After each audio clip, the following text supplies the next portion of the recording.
మరి ఈ మేడిగడ్డ అన్నారం సుందీల గేట్లు వేయడానికి మీరు పర్మిషన్ అంటున్నారు. నా దృష్టిలో పర్మిషన్ కూడా అవసరం లేదు, చట్టం చెప్తుంది. దీంట్లో ఏం చెప్తుంది? National dam safety authorities, state dam safety authorities, committees పెట్టుకోవాలని చెప్తుంది చట్టం. చెప్పి ఏం చెప్తుంది? షెడ్యూల్ 1, షెడ్యూల్ 2, షెడ్యూల్ 3లో ఎవరికి ఏం అధికారులు అని కూడా చెప్పాను. నేను ఇలా ఉదయం మొత్తం చదివిన. మీ ఐఏఎస్ అధికారులు ఉన్నారు కదా, వాళ్ళని అడగమని చెప్పండి. దీంట్లో నేషనల్ డ్యామ్ సేఫ్టీ అథారిటీ వాళ్ళు పర్మిషన్ ఇస్తేనే రిపేర్ చేయాలని ఎక్కడున్నది దీంట్లో ఏం చెప్పిండ్రు? హూ ఈజ్ ద ఓనర్ పదం పెట్టిండు. ఓనర్ ఎవరు ఇక్కడ? తెలంగాణ రాష్ట్ర ప్రభుత్వం. ఈ 3 ప్రాజెక్టులకు ఓనర్ ఎవడు? తెలంగాణ రాష్ట్ర ప్రభుత్వం. కొన్ని రాష్ట్రాల మధ్యలో కొన్ని డ్యాములు ఉంటాయి, ఏది ఇంటర్ స్టేట్ డ్యామ్స్ ఉంటాయి. వాటికి ఆ 2 రాష్ట్రాల సమ్మతి కావాలి. ఇక్కడ ఎక్స్క్లూజివ్ నీది. దీంట్లో పదం కూడా ఓనర్ అని 10 సార్లు ఉపయోగించాడు. The owner shell take necessary steps. ఇక్కడ ఓనర్ ఎవడు? యజమాని. ఈ చట్టంలో యజమాని అని పెట్టాడు. యజమాని ఎవడు ఈ బ్యారేజీలకి? తెలంగాణ రాష్ట్ర ప్రభుత్వం. రేపు పొద్దున ఏమంటుందంటే, ఉత్తమ్ కుమార్ రెడ్డి గారు, మీరు ఇట్లే ఉండి మాకేం సంబంధమే, నీ ఏదైనా ప్రతిపాదన వస్తే నీ చర్యలు చేయాలన్నా వద్దా అంట. దీంట్లో ఆఖరికి వాళ్ళకున్న అధికారం ఏంటంటే సూచనలు చేయడమే. నేషనల్ డ్యామ్ సేఫ్టీ అథారిటీ కేవలం సూచనలు చేయడానికే ఉన్నది. అది వాళ్ళ పర్మిషన్లు ఏం అక్కర్లేదు నాకు అర్థమైనంత వరకు. ఈ చట్టంలో మీరు రాస్తే అంటాడు, నేను ఈ చర్యలు తీసుకోబోతున్నా, నేను ఇది చేయబోతున్నా, ఈ బ్యారేజీ ఇట్లా కుంగింది, ఈ చర్యలు తీసుకోబోతున్నా అని చెప్తే సూచనలు చేస్తాడు. ఇప్పుడు రేపు ఏమంటాడని, ఏం సూచనలు చేయాలని, నువ్వు ఏం అడగలేదు, నేనేం సూచనలు చేయాలని అంటది నేషనల్ డ్యామ్ సేఫ్టీ అథారిటీ వాళ్ళు. నాకు తెలిసిన మంది పత్రికల ద్వారా, ఎందుకంటే సంవత్సర కాలం చూద్దామని చూసినాం, వాళ్ళకి దానిపైన జాస లేదు, శ్రద్ధ లేదు. ముఖ్యంగా ఉత్తర తెలంగాణ జిల్లాలు అంటే పాత జిల్లాలు ఆదిలాబాదు, నిజామాబాదు, కరీంనగర్, వరంగల్, ఖమ్మం, నల్గొండ జిల్లాలకి ఇది రైతాంగానికి నీళ్ళు ఇస్తుంది ఈ కాకతీయ కెనాల్ ద్వారా. ఇలా నల్గొండ రైతులు ఉన్నారు, అక్కడ మహబూబాబాదు జిల్లా, కొత్త జిల్లాల రైతులు ఉన్నారు ఇక్కడ. మరి వీళ్ళకందరికీ నీళ్ళు ఎట్లా ఇస్తారు మీరు? ఇది దాటేయడానికే పనిచేస్తున్నారు. పుష్కలంగా నీళ్లున్నాయి, ప్రాణహిత బ్రహ్మాండంగా ప్రవహిస్తుంది. ఇవాళ ఫిబ్రవరి, మార్చిలో లిఫ్ట్ చేయొచ్చు, లిఫ్ట్ చేసే అవకాశం ఉన్నది. ఎట్లా లిఫ్ట్ చేయాలంటే గంత పుష్కలంగా 1000 టీఎంసీలో నీళ్లు ప్రవహిస్తే కూడా డ్యామ్ 1 మిల్లీమీటర్ కూడా కదలలేదు.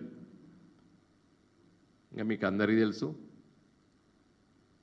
గత వారం రోజుల క్రితం భూకంపం వచ్చింది. ఎక్కడొచ్చింది భూకంపం? మేడిగడ్డ దగ్గరనే వచ్చింది. 5.3 రిక్టర్ స్కేల్ భూకంపం వస్తే గింత మిల్లీమీటర్ కూడా కదలలేదు మేడిగడ్డ ప్రాజెక్టు. ఇంకా నీకు ఏం కావాలే రేవంత్ రెడ్డి? సృష్టే ప్రశ్నించింది, సృష్టే తెలుసుకున్నది ఇది మంచిగా ఉన్నదా లేదా, గట్టిగా ఉన్నదా లేదా అని. 1000 టీఎంసీ నీళ్లు ప్రవహిస్తే ఏమీ కాలేదు. మొన్న 5 రోజుల క్రితం భూకంపం వచ్చింది, అక్కడనే వచ్చింది. భూకంపం ఎక్కడ వచ్చింది? ములుగు జిల్లా ఏటు నాగారం మేడిగడ్డ దగ్గర వచ్చింది. ఆ చుట్టుపక్కల మేడారం, మేడిగడ్డ అడవి ప్రాంతంలో వచ్చింది.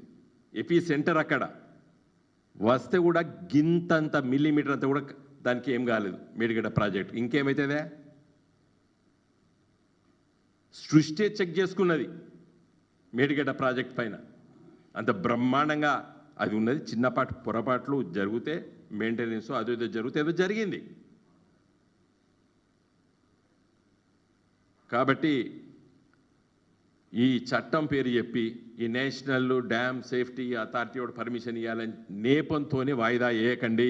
మిస్టర్ ఉత్తమ్ కుమార్ రెడ్డి గారిని అడుగుతున్నాను నేను. ఎందుకంటే మీ జిల్లా సూర్యాపేటకు పుష్కలంగా పంట పండింది కాకతీయ కెనాల్ నీళ్ళు చేయబట్టి గత 5-6 సంవత్సరాలు. మీకు తెలుసు ఉత్తమ్ కుమార్ రెడ్డి గారు, మీరు వెంటనే ఒక మీటింగ్ పెట్టి ఏం చర్యలు తీసుకోవాలో మీ ఇంజనీర్ అధికారులను అడిగి ఆ చర్యలు తీసుకొని మేడిగడ్డ ప్రాజెక్టులు గేట్లు వేసి ఫిబ్రవరి మార్చి నెలలో అన్నారం సుందిల ద్వారా ఎల్లంపల్లి శ్రీపాద ప్రాజెక్టులో నీళ్లు నింపి మిడ్మానేర్ నింపి ఎల్ఎండి నింపి కాకతీయ కెనాల్లో నీళ్లు వదిలిపెడితే మరి పూర్వపు కరీంనగరు వరంగల్ అదేవిధంగా మిడ్మానేర్ ద్వారా మీదికి వచ్చేస్తే మెదక్ జిల్లా నిజామాబాద్ జిల్లాలకి పుష్కలంగా నీళ్ళు ఇచ్చేటువంటి గొప్ప అవకాశాన్ని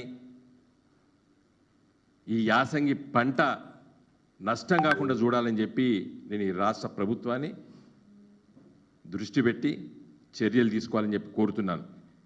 కేవలం కేసీఆర్ గారిని బదనాం చేయడానికి మేడిగడ్డ ప్రాజెక్టు కుంగిపోయింది, అది దానికేమో అయిందని చెప్పి బతకే ప్రయత్నం చేయకండి కాంగ్రెస్ నాయకులారా. 1000 టీఎంసీలు నీళ్లు ప్రవహించినాయి అన్నారం సుందిల్లా మేడిగడ్డ బ్యారేజీ మీకెళ్ళి మొన్న 3-4 నెలలు వర్షం పుష్కలంగా పడితే నీళ్లు 1000 టీఎంసీలు ప్రవహించింది, మంచి గట్టిగా నిలబడ్డది. 5 రోజుల కింద భూకంపం కూడా వచ్చింది, అయినా కూడా గింతమంతా కూడా దానికి ఏం కాలేదు.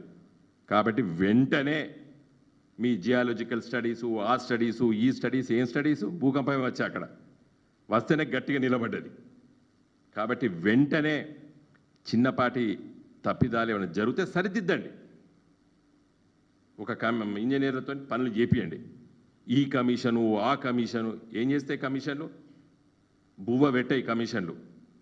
తప్పు చేసిన వాడిని శిక్షించండి, అధికారుల నిర్లక్ష్యం అవ్వపడదా ఏమవుపడదా చూడండి, కానీ రైతుల నోట్ల మట్టి గోయకండి.